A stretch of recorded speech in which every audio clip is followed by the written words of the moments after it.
In this video, we're going to be talking about why having these skills is not enough. Why just having what you think is necessary in order to do a job, to complete a task is not enough. Now, I thought it was. I thought this was the case, but actually it's not the case. And this goes into a few business concepts, marketing and sales. And to illustrate the importance of these, because let me tell you, there was a point fairly recently where I thought marketing and sales were not that important. I just thought if the product is spectacular, marketing and sales doesn't matter, because if you have something as incredible as the iPod or the iPhone, people will come. It'll just naturally spread virally through word of mouth. And this turns out not to be the case. For certain industries, like Elon Musk and what he does with the electric car, perhaps it will work. And that's exactly what Elon Musk said. He says, I didn't spend a cent on marketing and sales. I just put it into better product development. And I would say it works for him because he was doing something that was spectacular, which was high-end premium electric cars that looked really cool and just got a lot of press naturally, and no one else was doing this. But what about more boring industries? What about if you're just selling, I don't know, just jewelry, or maybe you're in the garbage collecting industry? What about those types of people? Maybe you do a great job. It's just the fact that no one knows you're out there because they have no way of knowing. They're doing their 9 to 5 routine, and unless you get in front of them and you tell them, they won't know. And then there's telling them in the proper way.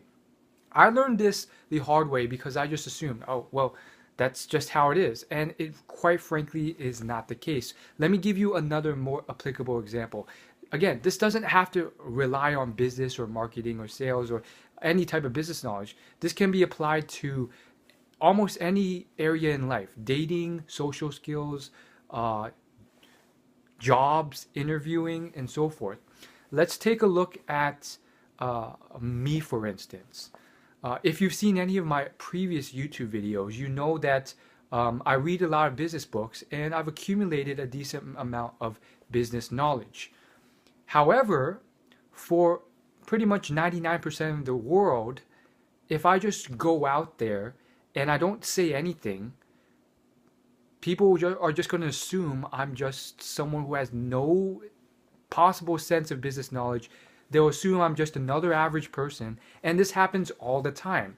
And unfortunately, it can be very frustrating. So not only do you have to let them know, but you have to present it in the right way. If I were to just tell someone, hey, let me tell you, I have a ton of business knowledge, they're going to be like, okay, kid, whatever. And they're going to pass on you, and which is quite frustrating when you really think you have something to give. Or you can be more detailed, and of course I'm not the best at this, but I'll try my best to be socially intelligent and eloquent with my speech or whatever. So I could say something like, hey, in the last year I've read 50 plus business books from some of the most successful minds in business in the history of mankind. Now, I also did that during my free time.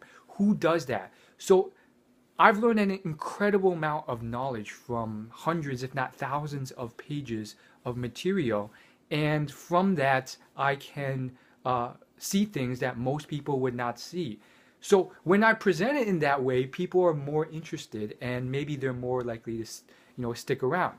For people who may have watched a few of my videos and gotten hooked, maybe they have developed a relationship with me, and they understand and they value that. But that took a lot of time, and for most people that doesn't occur. So you have to start realizing the importance of marketing and sales and just being able to present what you do.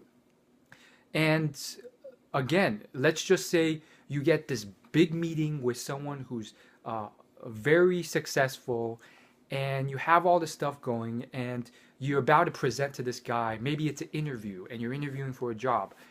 If you screw up by just like assuming that they know who you are or what you've done, then you're setting yourself up for failure, because they can easily just assume that you're just another guy, and they'll just be like, "What are your skills?" Not knowing at all how it can be done, that or what you've done or what else you provide to the table.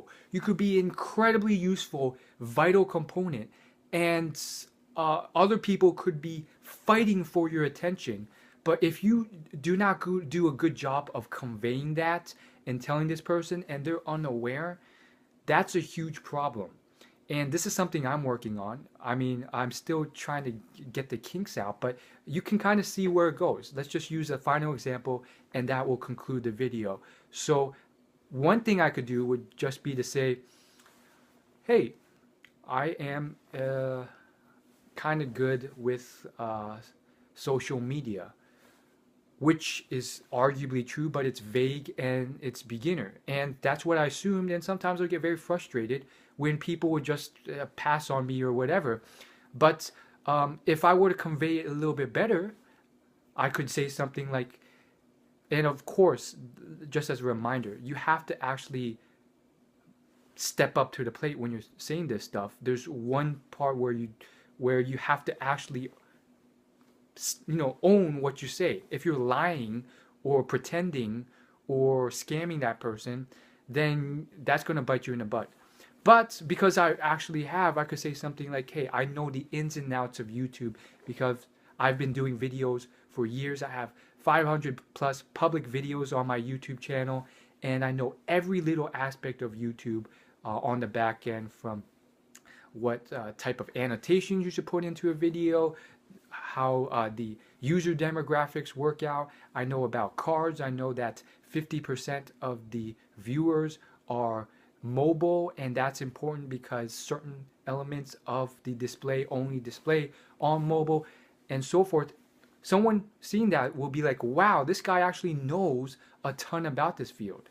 And you can't always assume, because I think it's one of those things where I think people can easily assume that, oh, they will just naturally know.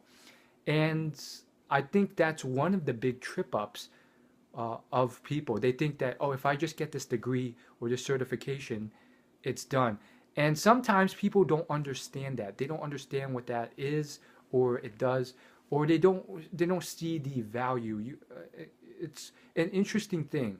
I think what it spells out is that the world is more. It's more than just mathematical. You have to have a certain level of social skills and a bunch of other things that can really help you. Stuff that go beyond the scope of this video. Agreeableness, not to the point of kissing their butt, but being someone who's positive and fun, and actually someone that they could imagine hanging around. So these are just elements that I'm working on, and I thought I would share this with you, not because I'm the best at this, but I think it's very valuable, and it's something that I'm struggling to get better at. Of course, there are people who are exceptionally good at this. If you want just general social skills advice, I recommend any book by Dale Carnegie. If you want any type of business networking advice, check out any book by Keith Ferrazzi. Thanks for watching this video. I'll see you in my next video. Peace.